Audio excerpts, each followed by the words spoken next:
Hello guys, welcome back. আজকে কথা বলবো Vulcan feu by French Avenue এই পারফিউমটা নিয়ে।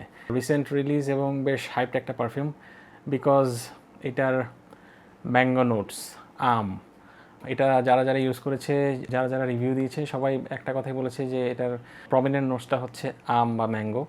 এবং আমার কাছে স্মেল করে সেরকমই মনে হচ্ছে, যদিও আমরা দেশে যে আমগুলো খাই সেই আমের মতো এটা স্মেল না, একটু বিদেশি বিদেশি যে আম আছে সেই বিদেশি আমের মতো স্মেল। বাট তারপরেও this is a fresh tropical Frooti kind of perfume, এবং এটা হচ্ছে একটা ইউনিসেক্স পারফিউম। এই পারফিউমটা স্টেফান হাম্বার্ট লুকাসের গড অফ ফায়ারের একটা ডুব বা ক্লোন।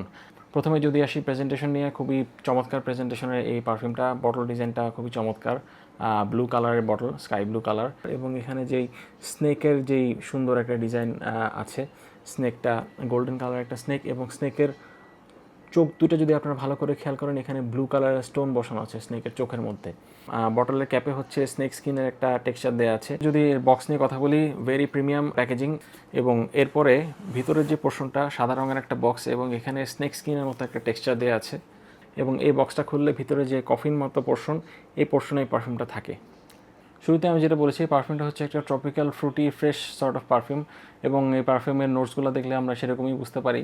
টপ নোটসে শুরুর থেকে আমরা যেটা পাই সেটা হচ্ছে ম্যাঙ্গো, সাথে লেমন, জিঞ্জার, রুবার্ব। মিডল নোটসে আছে পিঙ্ক পেপার, জ্যাসমিন, ভায়োলেট। এবং বেজ নোটসের দিকে টঙ্কা বিন, সিডারউড, মস, অ্যাম্বারগ্রিস। পারফিউমটা ইউজ করে প্রায় 5 থেকে 6 ঘন্টার মতো একটা পারফরমেন্স পেয়েছি, এবং প্রথম 1-1.5 ঘন্টা এটা খুব চমৎকারভাবে প্রজেক্ট করে। তারপর এটা আস্তে আস্তে স্কিন সেন্ট হয়ে আসে। এটার বর্তমান প্রাইস হচ্ছে প্রায় 4,000 টাকার মতো। সো আপনারা যারা সামারে ফ্রুট বেসড পারফিউম খুব পছন্দ করেন, এবং ম্যাঙ্গো যাদের খুব পছন্দ, ফ্রেঞ্চ এভিনিউর এই ভালকান ফিউ পারফিউমটা তাদের কাছে খুব বেশ ভালো লাগবে। বিশেষ করে সামারে ম্যাঙ্গো জুস খাওয়ার মতো একটা ফিল এই পারফিউমটা ইউজ করলে আপনারা পাবেন।